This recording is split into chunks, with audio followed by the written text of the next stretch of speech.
రాష్ట్రంలో రాజకీయ దుమారం రేపుతోంది. అధికార విపక్షాల మధ్య మాటల తూటాలు పేలుతున్నాయి.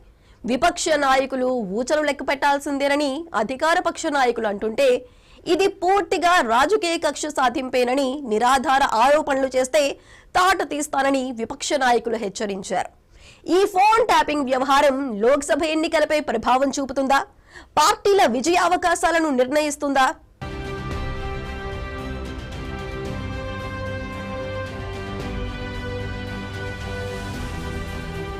ఫోన్ ట్యాపింగ్ వ్యవహారంలో ఇప్పటి వరకు పోలీసు అధికారులే అరెస్ట్ అయ్యారు. అయితే ఇంట్రాగేషన్ లో అధికారులు సమాచారం ఇచ్చారని ప్రతిపక్ష నాయకులకు, ముఖ్యంగా మాజీ మంత్రులు, బీఆర్ఎస్ నాయకులు కేటీఆర్, ఎర్రబెల్లి దయాకర్ రావులకు త్వరలో నోటీసులు జారీ అవుతాయని వార్తలు గుప్పుమన్నాయి. ఇది రాజకీయ ప్రకంపనలకు కారణమైంది. ఇప్పటి వరకు పోలీసు ఉన్నతాధికారులే అరెస్ట్ అయిన ఈ కేసులో త్వరలో ప్రతిపక్ష నాయకులు అరెస్ట్ అవుతారని వార్తలొస్తున్నాయి.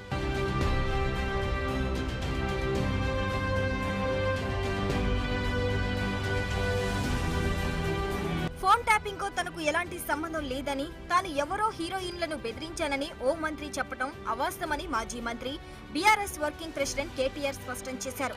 తనకు ఏ హీరోయిన్ తోనూ సంబంధం లేదని, తన క్యారెక్టర్ ను తప్పుగా చిత్రీకరించే ప్రయత్నం చేస్తున్నారని ఆగ్రహం వ్యక్తం చేశారు.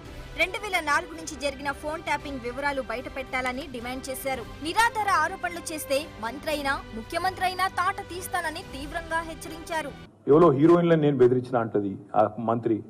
ఆమెకు నెత్తుందా లేదా నాకు తెలియదు. నాకు అంత కర్మ ఏంది? నాకు ఈ దిక్కుమాలిన పనులు చేయాల్సిన పరిస్థితి ఏంది? నాకు ఎలాంటి ఫోన్ ట్యాపింగ్ వ్యవహారంతో నాకు ఎలాంటి సంబంధము లేదు.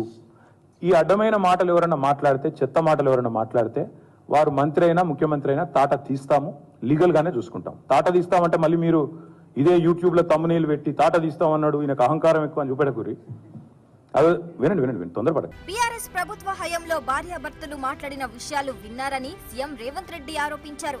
కొందరి ఫోన్లు ట్యాపింగ్ చేశామని, అందులో తప్పేంటని కేటీఆర్ బరి తెగించి మాట్లాడుతున్నారని, అలా చేసి ఉంటే కేటీఆర్ చర్లపల్లి జైల్లో చెప్పకూడు తినాల్సిందేనని హెచ్చరించారు. తమ ఫోన్లు ట్యాపింగ్ చేస్తున్నారని, తాము ప్రతిపక్షంలో ఉన్నప్పుడే ఫిర్యాదు చేశానని, అధికారులు మాత్రం పట్టించుకోలేదని రేవంత్ గుర్తు చేశారు.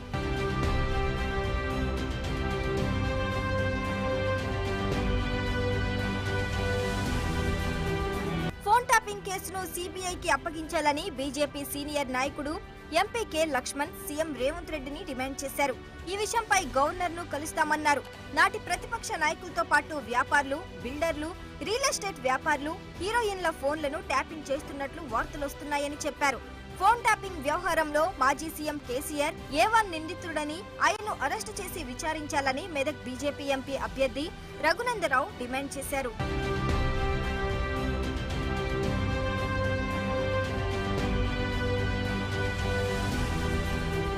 2018 అసెంబ్లీ ఎన్నికలు, దుబ్బాక, మునుగోడు ఉప ఎన్నికలు, 2023 అసెంబ్లీ ఎన్నికల్లో టాస్క్ ఫోర్స్ వాహనాల్లో 8 సార్లు డబ్బులు తరలించినట్లు ఫోన్ ట్యాపింగ్ కేసులో ఏ4 ముద్దాయిగా ఉన్న రాధాకిషన్ రావు చెప్పినట్లు ఆయన రిమాండ్ రిపోర్టులో దర్యాప్తు అధికారులు పేర్కొన్నారు. ఎస్ఐబి మాజీ చీఫ్ ప్రభాకర్ రావు ఆదేశాల మేరకు ప్రణీత్ రావు ఫోన్ ట్యాపింగ్ చేసినట్లు వెల్లడించారు.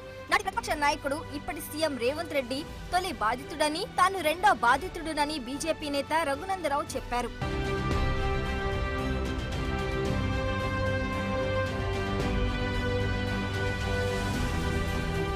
2018 షేరిలింగంపల్లి టీడీపీ అభ్యర్థి భవ్య సిమెంట్ అధినేత ఆనంద్ ప్రసాద్ నుంచి 70 లక్షల రూపాయలు, 2020లో దుబ్బాక ఉప ఎన్నికల సమయంలో బీజేపీ అభ్యర్థి రఘునందరావు బంధువుల నుంచి ₹1 కోటి, మునుగోడు ఉప ఎన్నికల సమయంలో బీజేపీ అభ్యర్థి కోమటిరెడ్డి రాజగోపాల్ రెడ్డి సహచరుల నుంచి ₹3.5 కోట్ల ఫోన్ ట్యాపింగ్ ఆధారంగానే స్వాధీనం చేసుకున్నామని రాధాకిషన్ రావు చెప్పినట్లు పోలీసులు రిమాండ్ రిపోర్టులో పేర్కొన్నారు.